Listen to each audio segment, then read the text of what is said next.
Mi esposa, Andrea, dijo, por centésima vez, mi ex, Mauricio, nunca habría hecho eso. Finalmente estallé. Entonces, ¿por qué no te casaste con él? Se quedó en silencio, así que continué, porque él tampoco te quería a ti. Y se desató el caos. Yo, Javier, 36, hombre, llevo 7 años casado. 7 años escuchando sobre un hombre que nunca he conocido, que nunca he querido conocer y que, sinceramente, nunca me importó un bledo hasta que mi esposa lo convirtió en la tercera persona de nuestro matrimonio. Comenzó de a poco. Año 1, estamos montando muebles. Estoy sudando, maldiciendo un manual de instrucciones escrito por alguien que claramente odia a la humanidad. Y ella dice, Mauricio era muy mañoso. Una vez me construyó una estantería entera. Genial. Bien por él.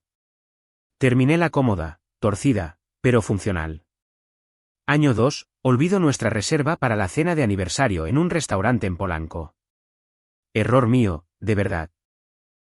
Pero en lugar de simplemente enojarse como una persona normal, me sale con, Mauricio nunca olvidaba las fechas importantes.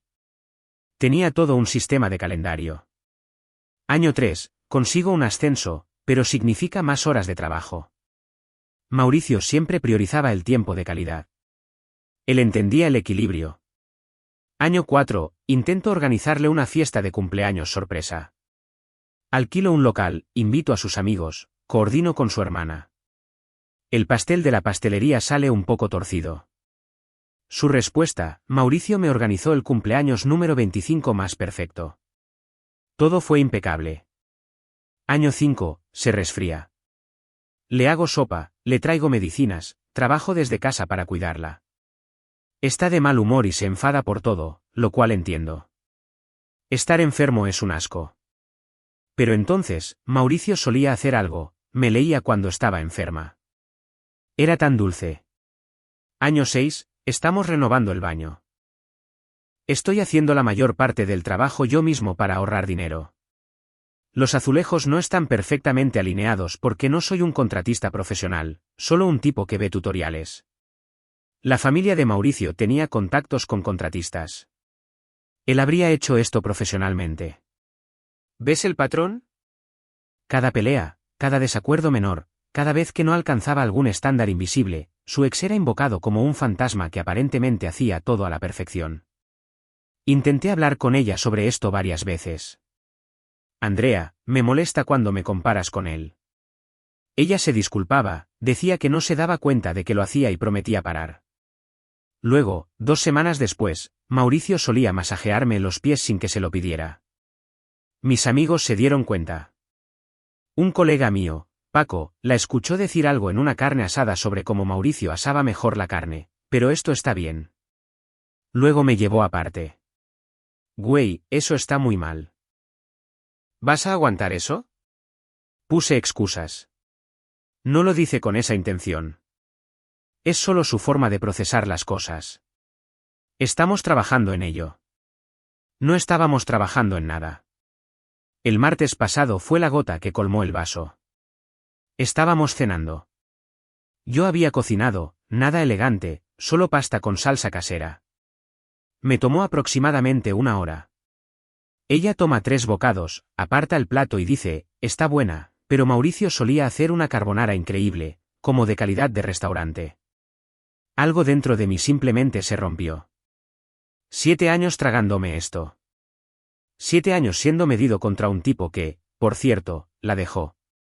Entonces, ¿por qué no te casaste con él? Parpadeó. ¿Qué? Tu ex. El tipo perfecto que construía muebles, recordaba fechas y cocinaba comida de calidad de restaurante. ¿Por qué no te casaste con él?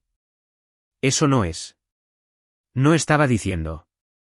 Porque él tampoco te quería a ti. Silencio absoluto. De ese en el que puedes oír el zumbido del refrigerador. Su rostro pasó por unas 6 emociones en 3 segundos, sorpresa, dolor, ira.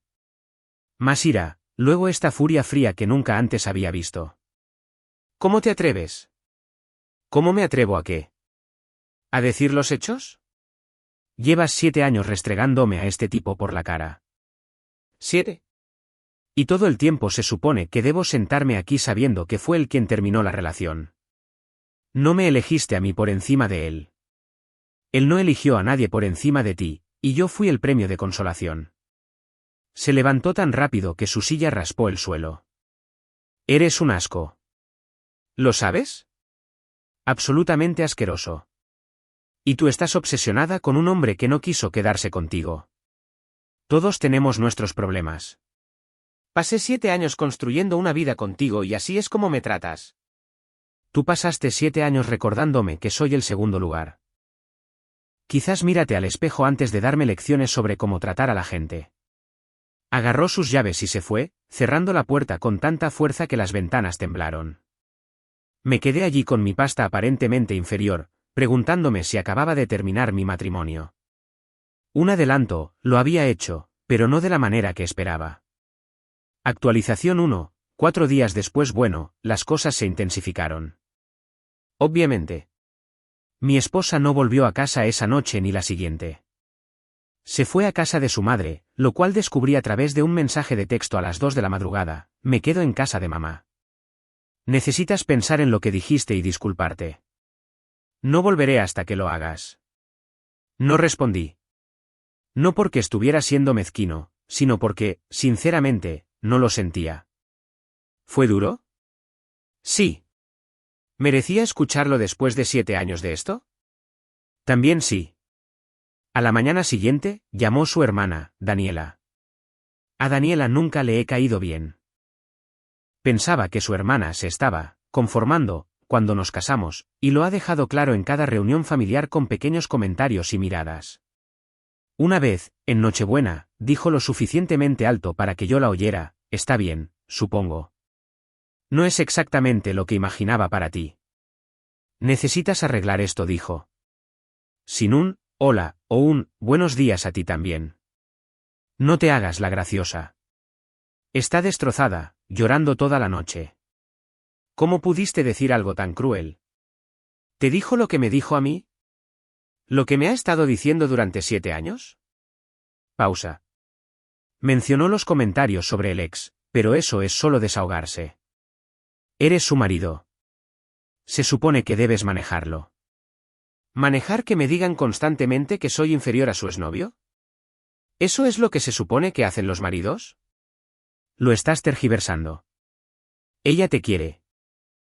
Solo que a veces recuerda cosas buenas. ¿Durante 7 años? ¿En cada pelea, en cada error que cometó? Su ex nunca. Pausa más larga. Solo discúlpate. Sé la mejor persona. Lo pensaré. No lo pensé. Día 2, llamó su padre. Esto era nuevo. El hombre me había dirigido quizás 100 palabras en 7 años. Un tipo tranquilo, que se mantenía al margen. Hijo, comenzó, y supe que esto iba a ser malo porque nunca antes me había llamado hijo. No sé qué pasó entre ustedes dos, pero mi hija está sufriendo. Sea lo que sea que hiciste, tienes que arreglarlo. Con todo respeto, señor, lo que sea que ella le haya contado no es la historia completa. Me dijo que la atacaste verbalmente, que sacaste a relucir cosas para herirla. ¿Le dijo que me ha estado comparando con su ex durante todo nuestro matrimonio? Cada semana, a veces cada día, recordándome que no soy tan bueno como él. Silencio. Luego, eso es entre ustedes dos. Pero un hombre no le habla así a su esposa. Y una esposa no trata a su marido como una medalla de plata durante 7 años. Me colgó el teléfono. Día 3, llegué a casa del trabajo y la encontré en la sala. No había avisado que venía. Simplemente estaba sentada en el sofá, con los brazos cruzados, esperando. Tenemos que hablar, dijo. De acuerdo. Lo que dijiste fue inaceptable, cruel, diseñado para herirme. ¿Y compararme con tu ex durante 7 años no lo fue? Eso es diferente. No intentaba herirte. Solo estaba hablando. Estabas, solo recordándome constantemente, que alguien más era mejor, que yo era tu plan B. Estás siendo dramático. Me reí. De verdad me reí. ¿Yo soy dramático? Mencionas a tu ex cuando preparo la cena, Cuando olvido algo, cuando respiro mal, aparentemente, ¿pero yo soy el dramático? Él fue importante para mí. Esa relación me formó como persona. Entonces, quédate con él. No puedo. Él está. Se detuvo. ¿Él está qué? Y ahí fue cuando salió la verdad, no porque quisiera contármela, sino porque la pillaron. Él está. Hemos estado hablando. Solo como amigos. Reconectamos en las redes sociales hace unos meses. Se me heló la sangre. Define, hablando. Solo poniéndonos al día. No pasó nada. Muéstramelo. ¿Qué hay en tu teléfono? Muéstrame los mensajes. Si solo es ponerse al día amistosamente, muéstramelo. Agarró su teléfono como si le hubiera pedido un riñón. Eso es una invasión de la privacidad. ¿Has estado hablando en secreto con tu ex, el mismo con el que me comparas constantemente, y quieres darme lecciones sobre privacidad? No tengo que demostrarte nada. No eres mi carcelero. Soy tu marido. O al menos eso pensaba. No me lo mostró, lo que me dijo todo lo que necesitaba saber. Esa noche, dormí en la habitación de invitados, no porque me lo pidiera, sino porque no podía soportar estar en la misma cama. A la mañana siguiente, llamé a un abogado de divorcios, no para presentar la demanda de inmediato, sino para entender mis opciones, a qué me enfrentaba, porque sabía en el fondo de mi ser que esto no era recuperable.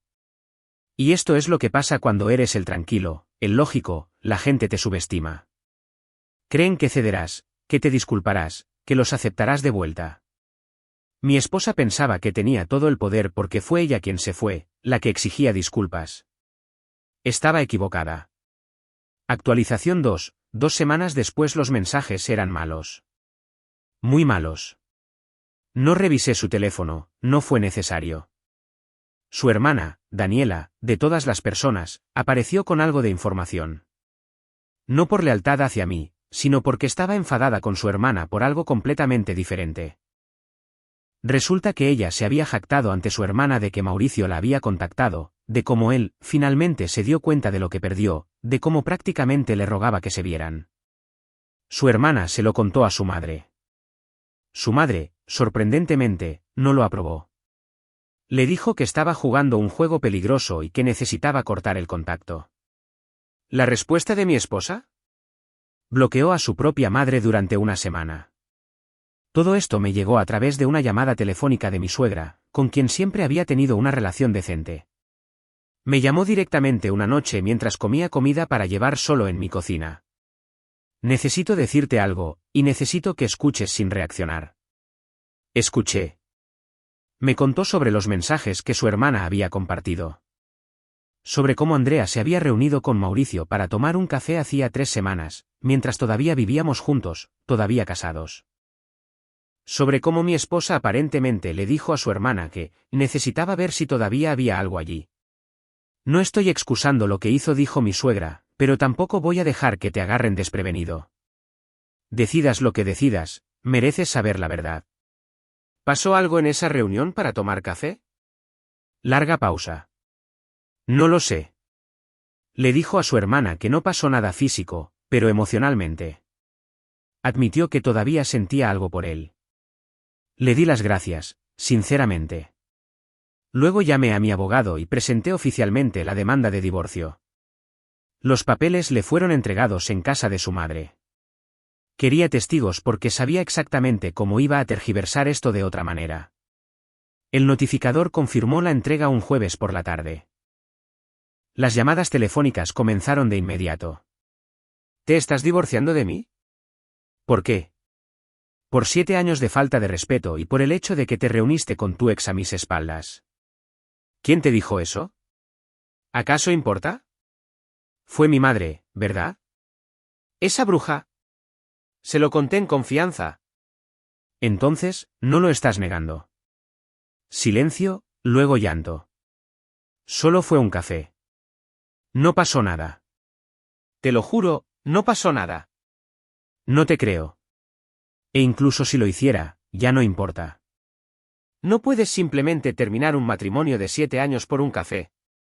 Estoy terminando un matrimonio de 7 años porque me comparaste constantemente con otra persona, te reconectaste en secreto con esa persona, te reuniste con ella a mis espaldas y no mostraste ningún remordimiento por nada de ello. El café es solo la guinda del pastel. Cometí un error. 1. Después de 7 años de ser una buena esposa. Las buenas esposas no les dicen a sus maridos que sus ex eran mejores. Las buenas esposas no se reúnen en secreto con esos ex, y las buenas esposas no insisten en su error cuando las descubren. Me colgó. Durante la semana siguiente, su familia lanzó un ataque total. No físico, obviamente, sino una presión constante desde todas las direcciones. Su padre dejó un mensaje de voz diciendo que estaba desechando una familia y que, los hombres de verdad solucionan los problemas, no huyen. Lo guardé por si necesitaba pruebas de acoso más tarde. Su hermana me envió un mensaje de texto larguísimo sobre cómo yo era demasiado débil para manejar a una mujer fuerte, y que, no era de extrañar que buscara en otra parte. También lo guardé. Su prima, a quien había visto quizás 2 veces, de alguna manera consiguió mi número y me llamó para decirme que estaba cometiendo el mayor error de mi vida. La bloqueé. Pero el golpe de gracia vino de mi propia esposa. Apareció en mi lugar de trabajo. Salía para almorzar cuando vi su coche en el estacionamiento. Estaba apoyada en él, con los brazos cruzados, con aspecto de no haber dormido en días. Tenemos que hablar. En privado. No, no tenemos que hacerlo. Todo se gestiona a través de los abogados ahora. Al diablo con los abogados. Estoy tratando de salvar nuestro matrimonio. ¿Emboscándome en el trabajo? Haciendo que me escuches. No contestas mis llamadas. No respondes a mis mensajes. ¿Qué se supone que debo hacer? ¿Aceptar el divorcio? Me agarró del brazo. La gente empezaba a mirar. Por favor. Sé que me equivoqué, pero 7 años. Podemos arreglar esto. Aparté mi brazo. Pasaste 7 años diciéndome que no era lo suficientemente bueno. Luego fuiste a buscar a alguien mejor. Y ahora que no funcionó, ¿quieres que te acepte de vuelta? Eso no es arreglar las cosas. Eso es usarme como plan B de nuevo. Eso no es justo. Nada de esto es justo. Pero es la realidad. Me alejé, subí a mi coche, conduje hasta un autoservicio porque había perdido el apetito por cualquier otra cosa, comí solo en un estacionamiento y traté de procesar el hecho de que mi esposa parecía genuinamente confundida sobre por qué no la perdonaba. Fue entonces cuando me di cuenta, en su mente, no había hecho nada malo. Las comparaciones eran, solo hablar. La reunión secreta era, solo un café. Mis sentimientos sobre todo ello eran, dramáticos. No iba a cambiar. Ni siquiera podía ver el problema. Actualización 3, final, 3 meses después el divorcio finalizó la semana pasada. 8 meses en total, desde la presentación hasta la sentencia final. Se sintieron como 8 años. Su sentido de merecimiento durante el proceso fue algo completamente diferente. Su abogado fue agresivo, eso se lo concedo, probablemente alimentándose de la ira que ella traía. Primero, quería la casa. La casa que compré antes de casarnos. La casa que estaba únicamente a mi nombre porque la compré 2 años antes de que nos conociéramos. Su abogado argumentó que ella contribuyó al hogar durante 7 años y merecía una parte, dijo que había ayudado con mejoras y mantenimiento que aumentaron el valor de la propiedad. Mi abogado sacó registros que mostraban que yo había pagado la hipoteca en su totalidad. Cada pago. Ella contribuyó a los servicios y la compra, que dividimos más o menos a partes iguales, pero la casa era mía, comprada y pagada antes de que ella estuviera en mi vida. El juez estuvo de acuerdo. No obtuvo nada de la casa. Segundo, quería una pensión compensatoria, una pensión sustancial. Su abogado pintó un cuadro de una mujer que había sacrificado oportunidades profesionales para apoyar el matrimonio, lo cual era una novedad para mí, ya que ella había trabajado a tiempo completo durante todo el matrimonio y de hecho obtuvo 2 ascensos. Ganaba como el 60% de lo que yo ganaba, pero aún así un ingreso sólido de alrededor de 1.300.000 pesos al año.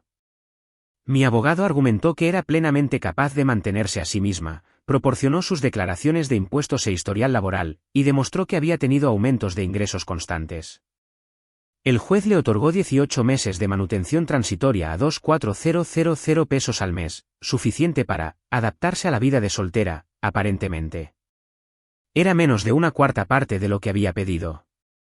Su cara, cuando se anunció esa cifra, parecía como si le hubieran dado una bofetada.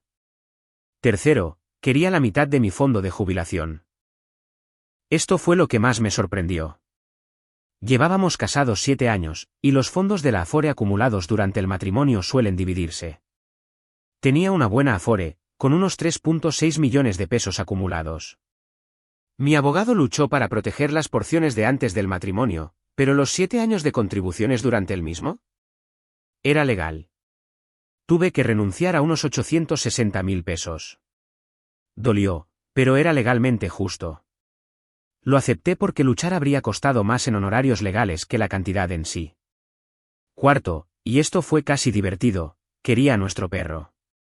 Lo habíamos adoptado juntos en el 3er año, un cruce de Beagle, el animal más dulce que puedas conocer. Apenas lo paseaba, apenas le daba de comer y se quejaba cuando soltaba pelo en su ropa. Pero de repente, en el divorcio, tenía que tenerlo. Mi abogado preguntó si tenía registros de visitas al veterinario, compras de comida o cuidados. No los tenía. Yo los tenía todos. Cada cita con el veterinario, lo había llevado yo. Cada bolsa de comida, la había comprado yo. Ella publicó quizás 3 fotos de él en 5 años, yo tenía cientos. Retiró la petición cuando quedó claro que perdería. Durante todo esto, su familia interfirió. Su hermana me llamó, patético, por pelear por dinero con una mujer que decías amar. Su padre envió una carta a través de su abogado, amenazando con hacerme la vida difícil si no le daba a su hija lo que se merecía. Mi abogado le envió una respuesta que básicamente decía, inténtelo y presentaremos cargos por acoso. No volví a saber de él. Su madre, hay que reconocerlo, se mantuvo al margen después de la revelación inicial. Creo que estaba avergonzada por cómo se estaba comportando su hija. Nunca volvió a contactarme, pero tampoco se sumó a los ataques. La audiencia final en el juzgado familiar fue anticlimática. Ni siquiera me miró. Su abogado habló todo el tiempo. Mi abogado habló todo el tiempo. Firmamos los papeles. Se acabó. Al salir de ese juzgado, me sentí más ligero. No feliz, exactamente no te sientes feliz al terminar un matrimonio de 7 años, sino más ligero, como si hubiera estado cargando algo pesado y finalmente lo hubiera soltado. Aquí está la parte que sé que algunos de ustedes están esperando, ¿qué pasó con el ex? Resulta que el tipo perfecto que construía muebles, cocinaba carbonara y nunca olvidaba los aniversarios. Tampoco estaba interesado en ser su plan B. Según amigos en común que todavía hablaban con ambas partes, ella lo contactó después de que yo presentara la demanda. Le dijo que se estaba divorciando, que había cometido un error, que tal vez podrían intentarlo de nuevo, realmente se expuso. Él la rechazó. Dijo que estaba saliendo con otra persona, desde hacía casi un año. Que solo la había contactado, como amigos, porque estaba en un estado de ánimo nostálgico después de una ruptura, no porque quisiera reavivar nada. Dijo que le deseaba lo mejor, pero que no veía un futuro allí. Había destruido su matrimonio persiguiendo a un fantasma, y el fantasma tampoco la quería. Mentiría si dijera que no sentí que se hacía justicia. No feliz exactamente, pero reivindicador. Lo último que supe a través de amigos en común es que se mudó a un departamento de una recámara en la colonia Narvarte. La transición de nuestra casa a un alquiler estrecho aparentemente la golpeó duro. Se quejó a amigos en común de lo injusto que fue el acuerdo, de cómo no obtuvo nada después de 7 años, omitiendo convenientemente que intentó quedarse con una casa sobre la que no tenía ningún derecho. Ha estado en aplicaciones de citas. Un amigo de un amigo vio su perfil. Uno de sus textos decía algo sobre buscar a alguien que la aprecie. Qué irónico. Teniendo en cuenta que Mauricio se comprometió con su nueva novia hace un mes, lo vi en las redes sociales. Aparentemente, ella publicó algo vago sobre el momento oportuno y las conexiones perdidas ese mismo día. Todavía no lo ha superado. Su relación con su familia es tensa. Su madre apenas le habla después de todo el incidente del bloqueo. Su hermana, Daniela, se puso de su lado públicamente, pero al parecer han estado discutiendo en privado por asuntos de dinero. ¿Y yo? Me estoy adaptando. La casa se siente diferente ahora. Más silenciosa. A veces demasiado silenciosa. He reorganizado algunas cosas, para que se sienta más mía de nuevo. Me deshice de los cojines que ella eligió. Cambié las cortinas. Cosas pequeñas, pero importan. Todavía no estoy saliendo con nadie. No estoy listo. 8 meses no es tiempo suficiente para procesar 7 años. Empecé terapia hace unos 2 meses, algo que probablemente debería haber hecho hace años, aprendiendo a identificar lo que realmente quiero en lugar de lo que estaba dispuesto a aceptar. Mi terapeuta dijo algo que se me quedó grabado: pasaste 7 años escuchando que no eras suficiente. Eso deja marcas. Date tiempo para sanar esas marcas antes de traer a alguien nuevo a tu vida. Buen consejo. El otro día, cociné pasta. La misma receta, la que ella comparó con la carbonara de Mauricio. Sabía bien. Mejor que bien, en realidad, porque no la estaba comiendo mientras esperaba que llegara la comparación. No me estaba preparando para el siguiente recordatorio de que alguien más lo hacía mejor. ¿Manejé todo a la perfección? No. Ese comentario sobre que su ex no la quería fue brutal. Podría haber tomado el camino correcto, haber abordado el problema con calma o haber sugerido terapia de pareja años atrás en lugar de tragarme mi frustración. Pero después de 7 años, se me habían acabado las buenas maneras. A veces explotas.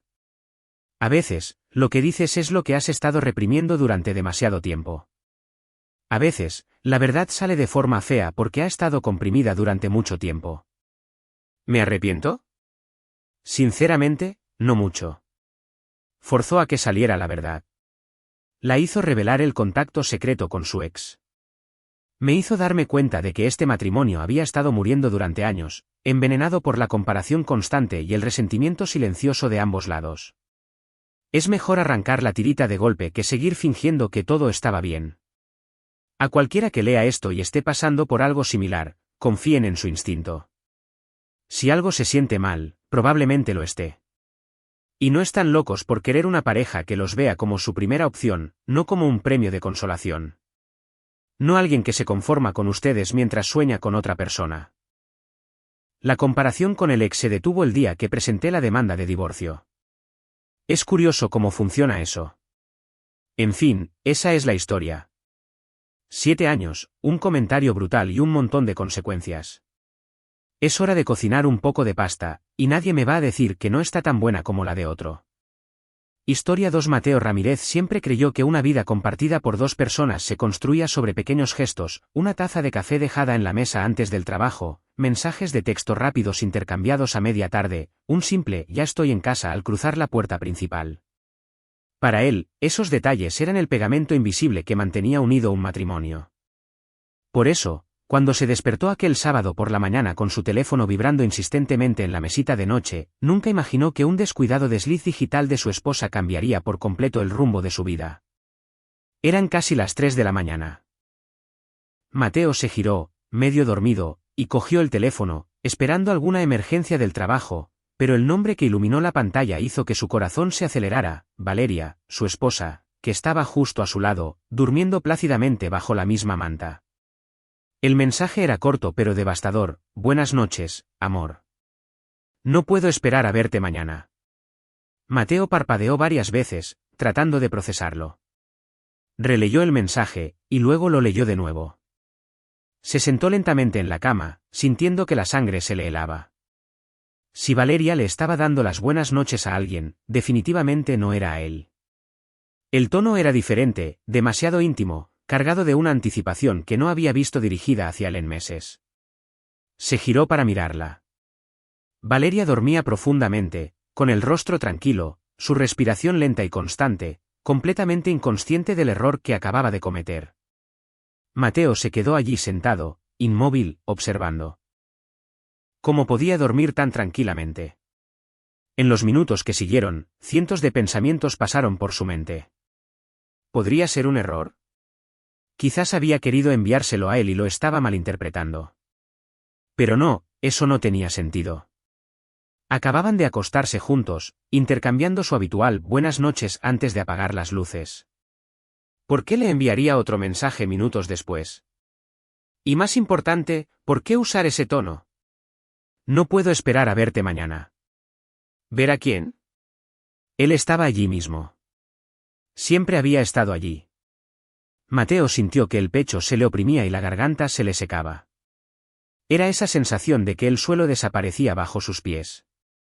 Se levantó con cuidado para no despertarla y caminó hacia la sala de estar. Se sentó en el sofá, agarrando su propio teléfono con fuerza, mirando la pantalla brillante. Intentó encontrar una explicación lógica. Quizás era un mensaje para una amiga. Pero ¿qué amiga recibiría un buenas noches, amor a las 3 de la mañana? Y ese no puedo esperar a verte mañana tenía un peso, una intimidad que no correspondía a una amistad. Mateo se pasó una mano por la cara y respiró hondo. No era el tipo de hombre que ignoraba las señales de alerta. Como asesor financiero, estaba entrenado para detectar inconsistencias, patrones que no cuadraban. Y esto, definitivamente, no cuadraba. Pasó el resto de la noche despierto, repasando mentalmente los últimos meses. Valeria había cambiado. Sí, pequeñas cosas que por sí solas parecían insignificantes, pero que ahora comenzaban a formar una imagen preocupante. Había empezado a arreglarse más, incluso para citas que antes consideraba triviales. Pasaba más tiempo con el teléfono, siempre con la pantalla boca abajo. Había puesto excusas para salir sola los sábados, alegando reuniones con Vicente, su socio en un nuevo negocio, una boutique de ropa de mujer que llevaba dirigiendo los últimos meses. Mateo siempre la había apoyado, siempre la había animado, nunca había sospechado nada. Y ahora se preguntaba si había sido un tonto o simplemente demasiado confiado. Para cuando el sol empezó a salir, Mateo ya había tomado una decisión. No iba a enfrentarla todavía. No actuaría por impulso. Necesitaba pruebas concretas, una certeza absoluta antes de hacerlo estallar todo. Pero tampoco iba a esperar semanas o meses reuniendo pruebas. Su naturaleza no podía tolerar vivir en la incertidumbre. Si algo andaba mal, necesitaba saberlo, y rápido. Volvió al dormitorio y se acostó junto a Valeria, fingiendo dormir. Cuando ella se despertó sobre las 8, Mateo ya estaba completamente despierto, mirando al techo. «Buenos días, amor», dijo ella, estirándose y girándose hacia él. Sonrió, relajada, como siempre.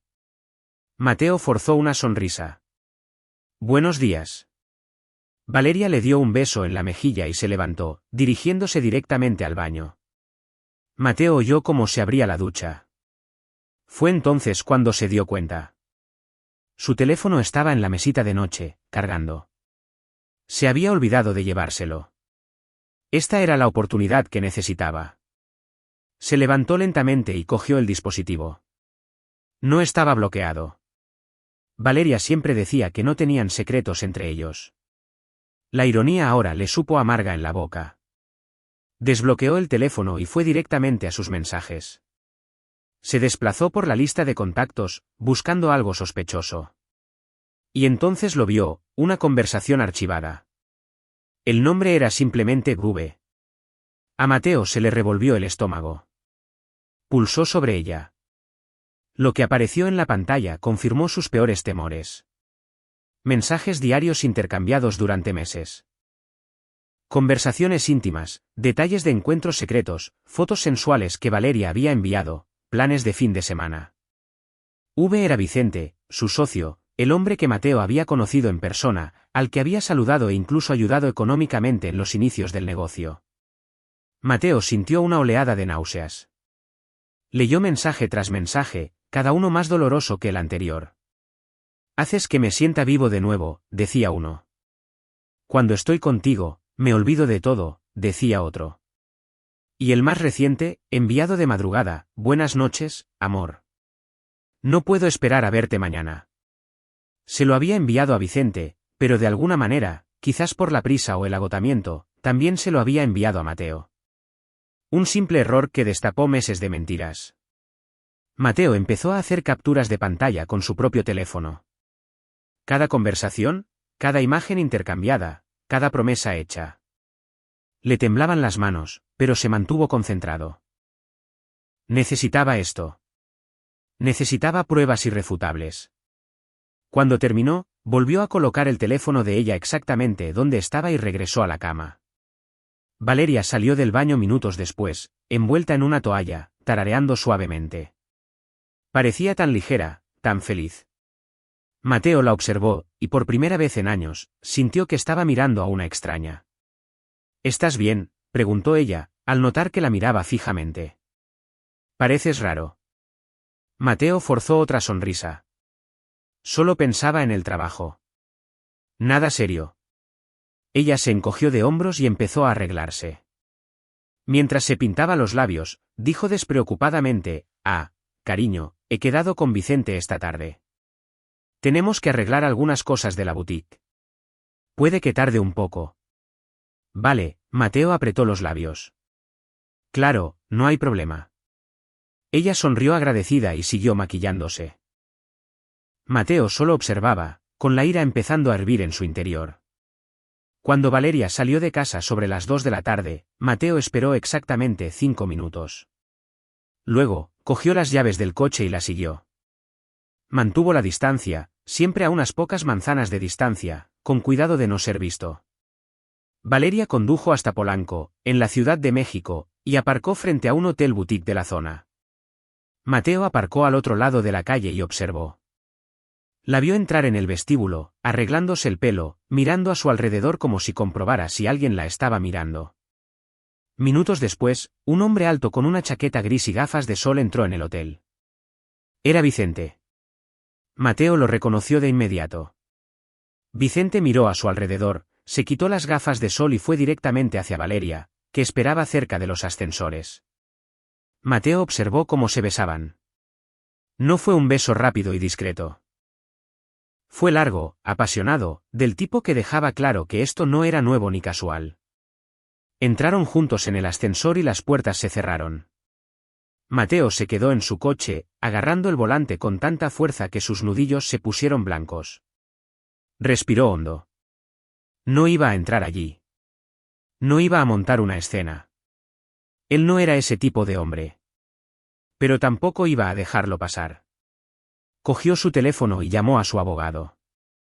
No importaba que fuera sábado. Pagaría lo que hiciera falta. La secretaria respondió. Explicó que era una emergencia. Y minutos después, el abogado le devolvió la llamada. Mateo le contó todo y le envió las capturas de pantalla que había tomado esa mañana. El abogado escuchó en silencio, y luego dijo con firmeza: Mateo, tienes todo lo que necesitas. Presentaremos la demanda de divorcio el lunes a primera hora. Pero hay algo más que deberías saber. Mateo frunció el ceño. ¿Qué? Eres uno de los principales inversores en su boutique, ¿verdad?, continuó el abogado. Eso significa que puedes retirar tu capital inmediatamente si crees que ha habido una ruptura de la confianza. Y dado que tu esposa está teniendo una aventura con su socio, eso ciertamente califica. Mateo guardó silencio durante unos segundos, procesándolo. No había pensado en eso. La boutique había sido idea de Valeria, sí, pero él había proporcionado la mayor parte del capital inicial. Habían firmado un acuerdo de inversión, no un contrato de sociedad conyugal. Eso lo cambiaba todo. ¿Estás diciendo que puedo retirar mi dinero?, preguntó. Exactamente. Y más. Puedes alegar que la relación entre los socios compromete la integridad del negocio. Eso podría desencadenar una investigación financiera. Si han estado usando fondos de la empresa para financiar sus aventuras extramatrimoniales, eso es malversación de fondos. Podría complicarles seriamente las cosas a ambos. Por primera vez en ese día, Mateo sonrió. No fue una sonrisa feliz. Fue la sonrisa de alguien que por fin había encontrado un camino a seguir. Colgó y se quedó allí, esperando. Valeria salió del hotel 2 horas después, con Vicente a su lado. Charlaban animadamente, riendo, completamente inconscientes de que estaban siendo observados. Se subieron a sus coches por separado y se marcharon en direcciones opuestas. Mateo se dirigió de vuelta a casa. Tenía mucho que planear. Esa noche, Valeria llegó a casa sobre las 7. Entró con una bolsa de comida tailandesa y una sonrisa en la cara. Hola, amor. He traído la cena. Supuse que tendrías hambre. Mateo estaba sentado en el sofá viendo la televisión. La miró y sonrió. Perfecto. ¿La tengo? Cenaron juntos, hablaron de cosas triviales como si fuera una noche cualquiera. Mateo le hizo preguntas sobre su reunión de negocios. Valeria mintió con una facilidad asombrosa, inventando detalles sobre reuniones que nunca ocurrieron, problemas con proveedores que no existían. Él solo escuchaba, tomando nota mental de cada mentira. El domingo, Mateo se despertó temprano y le llevó a Valeria el café a la cama, algo que no había hecho en meses. Ella se sorprendió, casi conmovida. Cariño, esto es increíble. ¿A qué se debe la ocasión? Mateo se sentó en el borde de la cama, sosteniendo su propia taza, y la miró directamente a los ojos. A tu mensaje del viernes por la noche. La sonrisa de Valeria se congeló. ¿Mensaje? El que me enviaste accidentalmente a mí. El color desapareció de su rostro. La taza en su mano empezó a temblar. Mateo, no sé de qué estás hablando. Sacó su propio teléfono del bolsillo y le mostró la pantalla. Ahí estaba, buenas noches, amor. No puedo esperar a verte mañana. Valeria miró la pantalla, luego a él, y de nuevo a la pantalla. Intentó hablar, pero no le salían las palabras. Yo. Mateo continuó, con la voz inquietantemente tranquila. Al principio, pensé que era para mí, pero luego me di cuenta de que ya nos habíamos dado las buenas noches antes de dormir. Así que, me entró la curiosidad, y ¿sabes lo que encontré? Valeria empezó a llorar.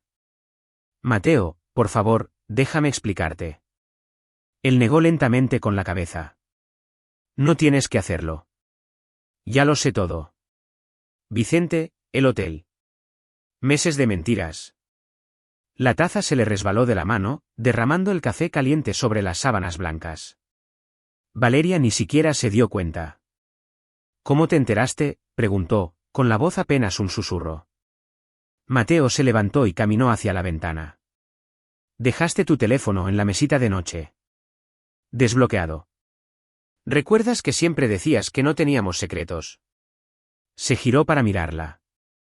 Sí, yo me lo creí. Tú, al parecer, no. Valeria intentó acercarse, pero él levantó una mano, deteniéndola. No, no te acerques a mí. Se derrumbó en lágrimas. Fue un error. Estaba confundida. Ni siquiera sé cómo pasó. Todavía te quiero, Mateo. Tienes que creerme. Él se rió, pero no había humor en su risa. ¿Me quieres? Interesante. Porque los mensajes que leí no sonaban como los de alguien que quiere a su marido. Sonaban como los de alguien que ha encontrado algo nuevo y emocionante que la hace sentir viva de nuevo. Valeria sollozó. Puedo explicarlo todo. Por favor, solo dame una oportunidad. Mateo metió la mano debajo de la almohada, sacó un sobre y lo arrojó sobre la cama. No necesitas explicar nada. Lo entiendo perfectamente. Estas son capturas de pantalla de cada conversación entre tú y Vicente. Meses de pruebas. Fuisteis muy descuidados. Valeria abrió el sobre con manos temblorosas. Pasó las páginas impresas, cada una mostrando una conversación, una foto, una mentira. Cuando terminó, estaba pálida como un fantasma. ¿Qué vas a hacer? Mateo se cruzó de brazos. Voy a divorciarme de ti. Eso ya está decidido. Mi abogado presenta los papeles el lunes. Pero hay más. Ella lo miró, preparándose para lo peor. ¿Recuerdas que invertí en la boutique, verdad? El 40% del capital inicial vino de mí. Valeria empezó a entender. No, por favor, no hagas esto. Voy a retirar toda mi inversión inmediatamente. Y voy a solicitar una auditoría completa de las cuentas de la empresa. Si vosotros dos usasteis un solo céntimo de la boutique para financiar vuestras pequeñas escapadas románticas, va a causar un lío legal que no olvidaréis en mucho tiempo. Valeria cayó de rodillas. Mateo, esto lo destruirá todo. La boutique es mi sueño. Es todo lo que he construido. Él se agachó a la altura de sus ojos.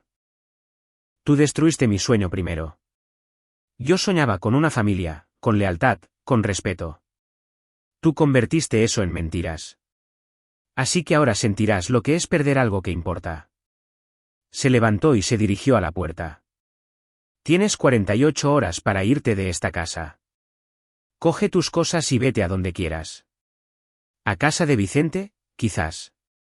A ver si te acoge ahora que este escándalo está a punto de estallar. Valeria le gritó, no puedes hacer esto. Esta casa también es mía. Mateo se giró lentamente. Lee el contrato de compra. Está a mi nombre. Nunca quisiste formalizar nada entre nosotros, ¿recuerdas? Siempre decías que el papeleo no importaba. Bueno, pues ahora esos papeles me van a proteger a mí. Salió de la habitación, dejando a Valeria llorando. Bajó las escaleras, cogió las llaves del coche y fue a una cafetería cercana. Necesitaba salir de allí, respirar, despejar la cabeza. Pidió un espresso doble y se sentó junto a la ventana. Su teléfono sonó. Era su abogado. Mateo, he conseguido adelantar algunas cosas. Te enviaré los documentos de retirada de la inversión hoy mismo. Y tengo noticias. He hablado con un contable forense. Puede empezar la auditoría tan pronto como el martes. Mateo respiró hondo. Perfecto. Que se haga todo. Colgó y se quedó allí mirando la ajetreada calle. Se sentía extraño. No era ira. No era tristeza. Era una mezcla de alivio y decepción. Alivio por saber por fin la verdad. Decepción al descubrir que la mujer que amaba nunca había existido realmente. Regresó a casa unas horas después. Valeria se había ido. Aprovechó para cambiar las cerraduras, llamó a un cerrajero y pagó extra para que lo hiciera el mismo día. Cuando terminó, le envió un mensaje de texto a Valeria, cerraduras cambiadas. Cuando vuelvas a por tus cosas, avísame y dejaré la puerta abierta, pero solo con cita previa. Ella respondió minutos después, estás siendo cruel. Él respondió, cruel es lo que tú hiciste. Yo solo estoy siendo justo. El lunes, el abogado presentó la demanda de divorcio. El martes, la notificación oficial de la retirada de la inversión llegó a la boutique. Mateo se enteró por fuentes indirectas de que Vicente entró en pánico. Sin el capital de Mateo, el negocio no podía sobrevivir. Tenían facturas que pagar, proveedores a los que saldar, empleados en nómina. La repentina retirada de la inversión fue como quitar un pilar de debajo de un edificio. El miércoles, Valeria apareció en la casa. Tocó el timbre insistentemente. Mateo abrió la puerta. Se la veía diferente, desgastada, con profundas ojeras. Tenemos que hablar. Él se quedó en el umbral, bloqueándole el paso. No hay nada de qué hablar. Mateo, por favor. Vicente está desesperado. La boutique se va a pique. Vamos a perderlo todo. Él se encogió de hombros. Ese es vuestro problema. Pero estás destruyendo todo lo que construí. Mateo se inclinó hacia ella. No, yo lo construí con mi dinero. Tú solo te aprovechaste y traicionaste mi confianza en el proceso. Valeria intentó una táctica diferente. Vale, la he fastidiado. Lo admito. Pero no tenemos que acabar así. Puedo romper con él. Podemos ir a terapia. Podemos reconstruirlo. Mateo negó con la cabeza. Valeria, no lo entiendes. No se trata de reconstruir. Se trata de dignidad. Me respeto demasiado como para quedarme con alguien que me traicionó. ¿Y tú? Claramente, no te respetaste lo suficiente como para ser leal. Empezó a cerrar la puerta. Ella metió el pie para impedirlo. ¿Y si le digo a todo el mundo que estás siendo vengativo? ¿Qué estás usando el dinero para destruirme? Mateo sonrió. Adelante. Tengo pruebas de todo. ¿Qué tienes tú? Excusas endebles y una aventura documentada. Le quitó el pie del umbral y cerró la puerta. En las semanas siguientes, la historia empezó a correr. La comunidad empresarial de la Ciudad de México era un círculo cerrado, y pronto todo el mundo supo que Valeria había engañado a su marido con su socio, y que Mateo había respondido retirando su inversión. Las opiniones estaban divididas. Algunos pensaban que Mateo había sido demasiado duro. Otros aplaudieron su decisión. Pero una cosa era segura, la boutique no sobrevivió. Sin capital y con una reputación dañada, Vicente y Valeria tuvieron que cerrar en menos de 2 meses. Mateo se enteró a través de un amigo común que la relación de Valeria y Vicente tampoco duró. Cuando la presión financiera y social aumentó, empezaron a culparse mutuamente. Vicente dijo que Valeria había sido descuidada, que el mensaje equivocado lo había arruinado todo. Valeria le respondió que Vicente nunca tuvo el valor de hacer pública su relación, que siempre quiso mantenerla oculta. La pasión que una vez pareció tan fuerte se desmoronó bajo el peso de las consecuencias reales. Una tarde, 3 meses después de su enfrentamiento, Mateo estaba almorzando con un cliente en un restaurante. Vio entrar a Valeria. Parecía diferente, más delgada, cansada. Estaba con una amiga. Sus miradas se cruzaron por un segundo. Valeria pareció querer acercarse, pero Mateo desvió la mirada y volvió a su conversación con el cliente. No quedaba nada que decir. El divorcio se finalizó 4 meses después. Mateo se quedó con la casa, las inversiones y una extraña sensación de victoria amarga. Sí, había salido ganando económicamente. Sí, había dejado claro su punto, pero todavía dolía. Todavía había noches en las que se despertaba y, por una fracción de segundo, esperaba encontrar a Valeria a su lado. Todavía había momentos en los que cogía el teléfono para enviarle un mensaje tonto antes de recordar que todo había terminado. Pero poco a poco, Mateo empezó a reconstruir su vida. Se centró en el trabajo, retomó el contacto con amigos que había descuidado, empezó a ir a terapia. Aprendió que la traición no se trataba de que él no fuera suficiente. Se trataba de las elecciones que Valeria hizo, de las decisiones que tomó, de los valores que le faltaban. Y, sobre todo, aprendió que valorarse a uno mismo no es crueldad, es una necesidad. Un año después, un sábado por la mañana irónicamente, un sábado Mateo se despertó solo, pero en paz. Se preparó un café, se sentó en el porche y se dio cuenta de que ya no sentía ira. El dolor agudo había desaparecido. Todo lo que quedaba era una cicatriz. Y las cicatrices, había aprendido, son señales de que has sobrevivido. Comprobó su teléfono y vio una notificación. Era un mensaje de Julia, una conocida que trabajaba en el mismo edificio. Simplemente decía, buenos días. ¿Quieres tomar un café hoy? Mateo sonrió. No fue una sonrisa triste. Fue genuina. Respondió, claro. ¿A qué hora? Mientras esperaba su respuesta, miró por la ventana y pensó, la vida continúa. Y a veces los finales que parecen destructivos son solo nuevos comienzos disfrazados. Pasaron los meses y Mateo construyó una rutina completamente nueva. Julia se convirtió en parte de ella. No fue un romance apresurado. Creció lentamente, con respeto y transparencia. Ella conocía toda la historia, Mateo no había ocultado nada. Y ella, a su vez, cargaba con sus propias cicatrices que los unieron de una manera que Mateo nunca imaginó posible. En cuanto a Valeria, Mateo se enteró por otros que se había ido de la Ciudad de México. Se mudó a Monterrey, empezó de nuevo en un nuevo trabajo, lejos de miradas juzgadoras y comentarios susurrados. Vicente también se fue de la ciudad. El sueño de la boutique se convirtió en nada más que un amargo recuerdo. Y así, cada uno siguió su propio camino. Mateo, con la lección de que la confianza, una vez rota, no se puede volver a pegar. Valeria, con el peso de entender que las acciones tienen consecuencias. Y Vicente, aprendiendo que la complicidad en la traición nunca acaba bien para nadie. Aquel mensaje equivocado, enviado en la madrugada de aquel sábado, lo cambió todo. Pero no destruyó a Mateo. Lo reveló a él.